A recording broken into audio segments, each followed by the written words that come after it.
everybody, I'm Angie Larson. I get to serve as the executive pastor here at Calvary, and I'm so honored that you are worshiping with us today. Today we're on our final week of a worship series called For. So often we know what the church is against rather than what the church is for. And we here at Calvary, we want to be known as a church that is for our community and for you. I want to wonder with you today, have you ever told yourself a story that you later found out wasn't true? Like when you were convinced that your neighbor was mad at you for that stupid thing that you said, and you were worried about talking to them again, until then you go talk to them and they don't even know what you're talking about. You see, I think so often our lives get stuck on one story, on one version that we think and believe is the truth. Usually it's a narrative that says we aren't good enough, or we aren't smart enough, or pretty enough, or strong enough. But friends, God has a different story to tell. Stick with me and we will realize today that God is for you. Welcome to church.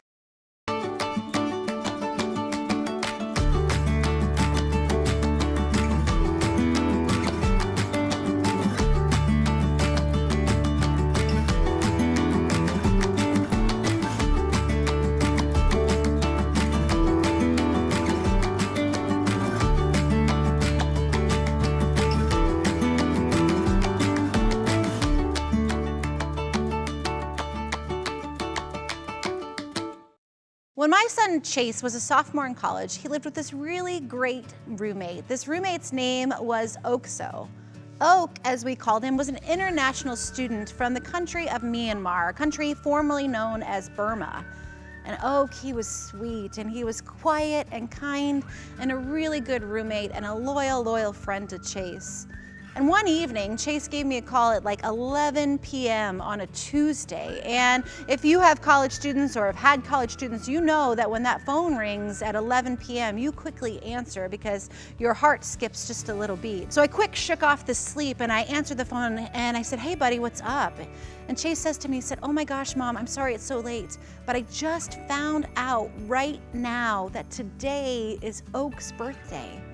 He never told me or anyone else in our friend group, and he just sort of quietly muttered it to me right now. Can I go out and buy him a birthday cake?" Which of course meant that I was going to buy the birthday cake because Chase was a poor college student. And I said, "Yeah, of course, it's his birthday, so go out and buy Oak a birthday cake."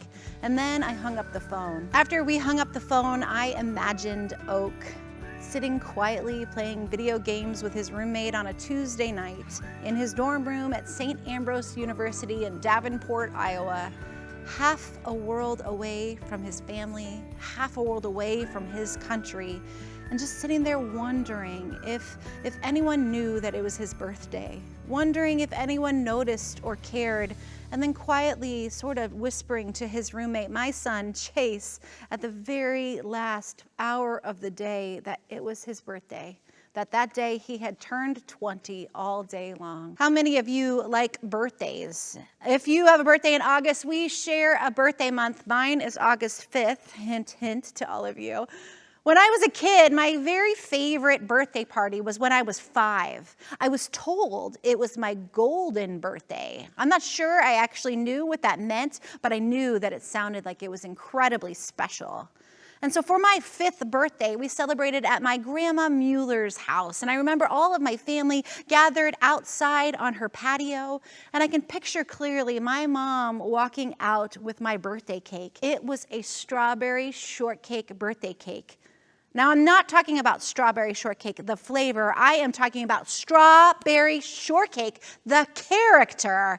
That's right, this cake was awesome. And then after I opened a bunch of presents and I got all the strawberry shortcake dolls I had wanted, and I'm going to admit to you today that it hurts just a little bit when you Google something for a sermon illustration and find out it's vintage, because it doesn't really seem like that long ago to me. But here's the thing about birthdays. If you're lucky, it's the one day of the year where it is all about you. I mean, let's be honest, as people, we want to be seen. We want to be noticed and recognized and known. Even the shyest of us, like Chase's roommate, Oak. We want to be seen. We want to be significant in someone else's eyes. I think for so many of us, in our quest to be seen, in our quest to be significant or to make a significant difference, in our quest to be known or recognized or accepted, we feel like we need to offer up a better version of ourselves than we are right now. This search for significance, it drives our lives.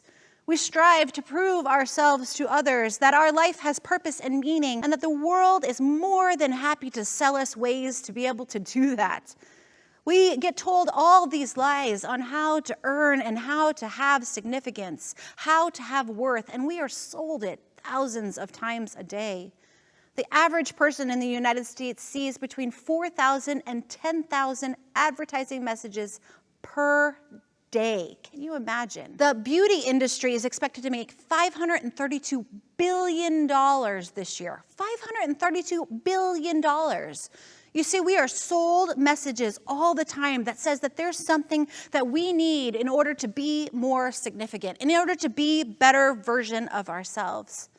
And then on top of that, we get followers and friends on social media that confirm most of the time, or maybe not confirm, that our lives matter. These stories that we tell ourselves, or the stories that we've been sold or told by others, tend to show us areas in which we are lacking, where people forgot about our birthday, or where we feel like we don't measure up. And we tell ourselves, if we do the right things, then we'll be worth celebrating, then we'll be worth something. If I just lose these 20 pounds, then people will take me seriously. Or if I just get the right degree, then I'll have some time for you. Or if you just get that promotion or land that relationship, then you will be content. Or if you can just get to retirement, then you'll be happy. Or if you just get your stuff together, then maybe they'll be impressed with you. Or maybe you got some messages from a bad marriage, ones where words just shred brokenness deep into your heart and rejection made its home in your soul. Where you feel like you are just damaged goods and those messages, they just keep replaying. Or for so many of us, our parents' search for their own significance left us feeling like we had to hustle for it even more. So many of us grew up in households full of deep brokenness, feeling like we were never good enough or not worth the time or energy or attention that maybe we deserved, feeling that we were not lovable unless we achieved or accomplished something. And we felt like we were not able to change. We've received these messages of failure, rejection, and unworthiness as kids, and they continue to be the soundtracks that play in our heads today. In the Bible, there's one of my favorite stories that Jesus tells in the book of Luke, and it goes like this. There was a man who had 2 sons. The younger one said to his father, "Father, give me my share of the estate." So he divided his property between them. And not long after that, the younger son got together all he had, set off for a distant country, and there he squandered his wealth in wild living. I love how that is said. I want to unpack this just a little bit with you for a second. In this time and in this culture, if you ask your father to give you your share of the estate, your inheritance, this is a bold statement. It's incredibly crazy. It's basically looking at your father and saying, "I wish you were dead." So much so, in fact, that I'm going to act like you are dead because you wouldn't have received an inheritance till after your father has passed away. So the son, he is bold, and he says to his father, "I wish you were dead," but his father gives him his inheritance anyway. So the son, he goes off trying to find significance in his life, trying to find something out there, outside of his father's estate, something that the world is selling, something that will try and fill this void that he feels. And he spends all of his inheritance on this wild living, trying to find it. But Jesus continues the story. He says, after he had spent everything, there was a severe famine in the whole country, and he began to be in need. So he went and hired himself out to a citizen of that country who sent him to his fields to feed the pigs. And he longed to fill his stomach with the pods that the pigs were eating, but no one gave him anything. And when he came to his senses, he said, "How many of my father's hired servants have food to spare, yet here I am starving to death? I will set out and go back to my father, and I will say to him, 'Father, I have sinned against heaven and against you. I am no longer worthy to be called your son.' Make me like one of your hired servants. So he got up and he went to his father. So here he is, this son headed back to his father, headed back in shame. And here's his thoughts, and they said it right here in the story. I am no longer worthy. I'm no longer important. I'm no longer significant. I am damaged goods. My friends, I know so many of you have felt this way, where you have chased down something that you thought would bring you worthiness, but instead left you feeling damaged and empty and unworthy. But my friends, this isn't the end of the story. It continues. But while he, the son, was still a long way off, his father saw him and was filled with compassion for him. He ran to his son and threw his arms around him and kissed him. I love this so much. While he was still a long way off. His dad had compassion on him and ran to him and hugged him and kissed him. And this is what happens. The son said to him, Father, I have sinned against heaven and against you. I am no longer worthy to be called your son. But the father said to his servants, quick, bring the best robe and put it on him. Put a ring on his finger and sandals on his feet. Bring the fattened calf and kill it. Let's have a feast and celebrate. For this son of mine was dead, is alive again. He was lost and is found. Now here's the thing. Here is the point in this story where the son has a decision to make. Does he trust his story or his dad's story? His story about himself, where he feels damaged beyond repair and unworthy to be called a son, where he's just only good enough maybe to be a servant, but maybe not even that. Or his dad's story, the one where he was a lost son who is now found, who puts sandals on his feet and a robe on his shoulders, who pulls out all of the stops to celebrate his returned boy. So whose story does the son trust? And then I guess the question is, whose story do you trust? Do you trust your story of what makes your life significant, or God's story about how you already are? Because my friends, this story is for you.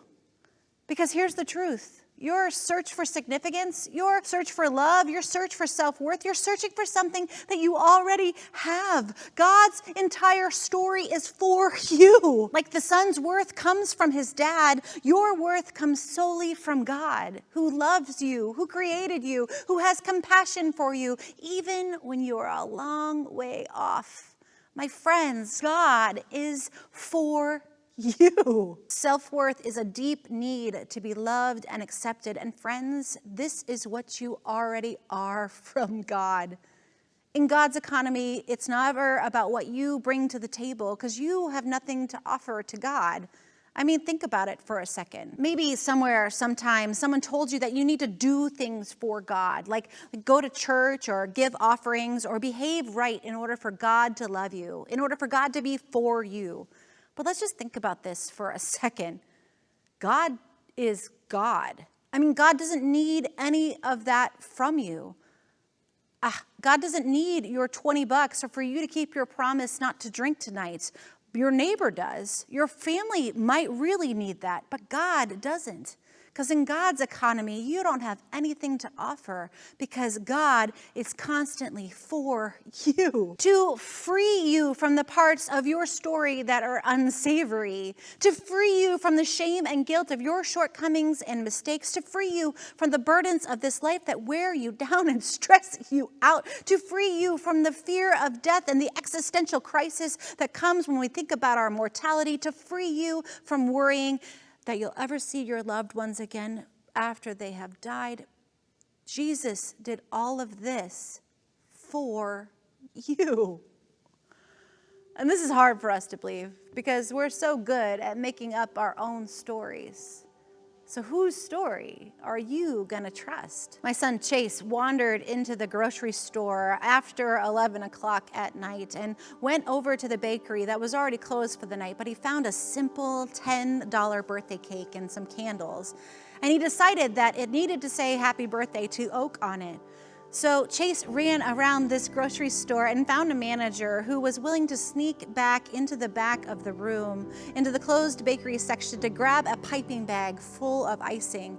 It was only then that Chase had this brilliant idea to write "Happy Birthday, Oak" in Burmese on this birthday cake in his native language.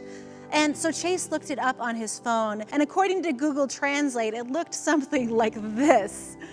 And he showed it to the manager of the grocery store, where the manager decided to just give Chase the piping bag full of icing and tell him to go ahead and write "Happy Birthday" in Burmese onto the birthday cake. So Chase did, in his messy handwriting, try and write "Happy Birthday, Oak" in Burmese. And then Chase, he took the cake and he quietly went back to the dorm room. And then he quietly gathered a couple of other guys from the dorm room floor, and they walked into the room at 10 to midnight, at the very, very end of the day. And they sang "Happy Birthday" to Oak and presented him with the cake and the lit candles. And as Chase described to me the next day, sweet, quiet Oak's face lit up, and he fought back tears before blinking, and one fell down on his face right there in front of all of his college guy friends. And he blew out the candles and took a picture of his birthday cake, and in his soft-spoken, kind way, he said, "I've never had a birthday cake before. Thank you, Chase." And then Chase said he just looked at it with a messy Chase frosting written in Burmese on it. He said, "Mom, he just looked at it and absorbed this. He took a picture of it. It's like he didn't even want to eat it." I hope that today you realize that even if you are far, far off, that God is running at you, the real you, the one that is you with all your shortcomings and messes. God is running after you and yelling at the top of God's lungs, "You are mine. I know who you are. I love you." And it is time for us to party. It is time for us to celebrate. Friends, God is for you. When you think that everyone has forgotten about you, God is for you.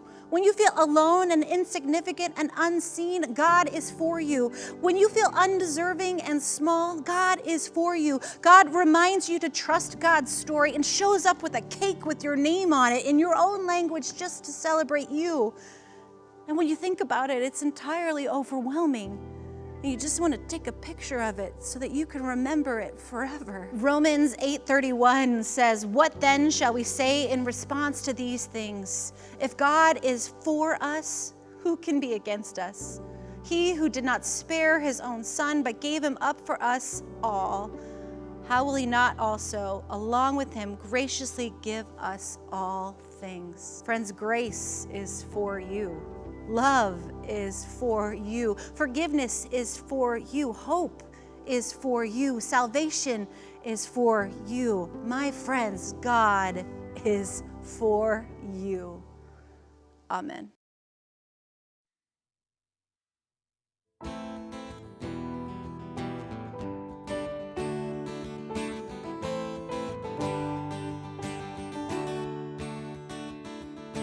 Love's forsaken, down and out. Is this what life is all about? Falling fast and falling slow. Is it true you could love me through all this doubt? Will you catch me? Will you chase me? Will you love me? Will you show me? Are you able to meet me where I'm at? Are you for me? You were for me. Hey!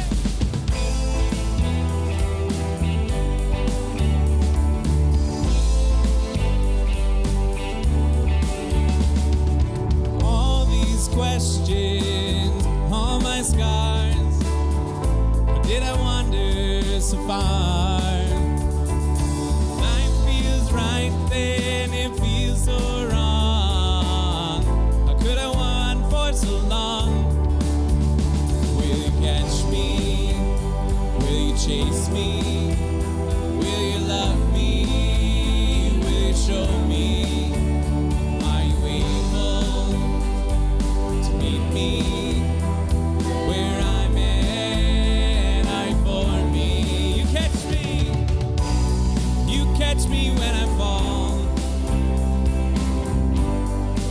pursue me when I run. You love me through it all. Oh, you will never leave me. You wipe away my tears. You love me with my scars. You love me, you fight for me, you choose me, you died for me. You catch me, you chase me, you love me, and you show me that you're able to meet me where I'm at. You for me, you were for me.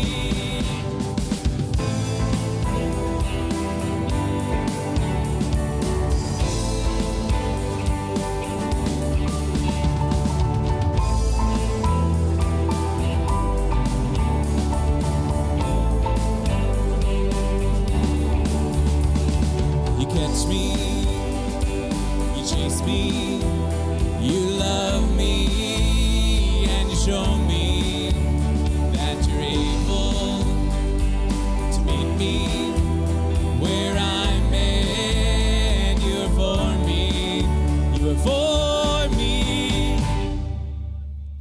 Yes, thank you so much for joining us for worship today. Please join us in praying the Lord's Prayer. Our Father, who art in heaven, hallowed be thy name. Thy kingdom come, thy will be done on earth as it is in heaven. Give us this day our daily bread, and forgive us our trespasses, as we forgive those who trespass against us. And lead us not into temptation, but deliver us from evil. For thine is the kingdom and the power and the glory forever and ever. Amen. Hey everybody, thank you so much for joining us for worship. Here at Calvary, we have been so busy focusing in on our mission to lead all people to a lifelong faith in Jesus Christ. If you are new to Calvary, we would love to connect with you more, and I want to invite you to join our email list. You can go on our website, www.calvaryalex.org, and click on the button that says sign up for emails. It's the easiest way for you to stay up to date on all the things that we have going on here at Calvary. If you've had the chance to worship with other people and you'd like to enjoy communion together, if you'd like to enjoy the Lord's Supper, you can go on that same website, www.calvaryalex.org, and click on the button that says Communion. There's a full traditional communion liturgy there, as well as some other helps for you to be able to celebrate communion with who you have gathered. There's also a discussion guide out there on the website if you want to dig more into your own search for significance and hear the things that God has to say about you. You can look it up right on your phone if you want to dig a little further into today's message.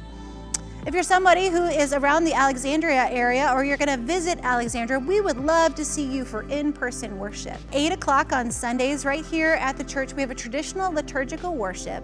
And then at 10 o'clock, we meet over at Luther Crest Bible Camp, and we have Calvary on the Lake on the shores of beautiful Lake Carlis. If you come at 9 o'clock, we'll serve you brunch out at the camp. If you have kids, we have a really exciting week coming up. We're getting ready this week to start next week for Vacation Bible School. We expect over 300 kids to be here at Calvary. VBS is for kids who are a 3-year-old through 6th grade, and we would love to have your kids or your neighbors participate. You can go on our website, www.calvaryalex.org, and click on the VBS to go ahead and get signed up. And now, as we close our time together, we're going to close with a time of offering. We're so grateful for your generosity. It enables us to do things like have a giant VBS with all the neighborhood kids. And so we're thankful for your generosity. There are 3 ways that you can give, and they're on your screen. The first is that you can go to the website, www.calvaryalex.org, and click on the button that says Give. The second is you can write a check and drop it in the mail to 605 Douglas Street, Alexandria, Minnesota, 56308. Or the third is that you can call the church with the number on the screen, and we'll help you figure it all out. Have a great day, everyone. Thanks for joining us.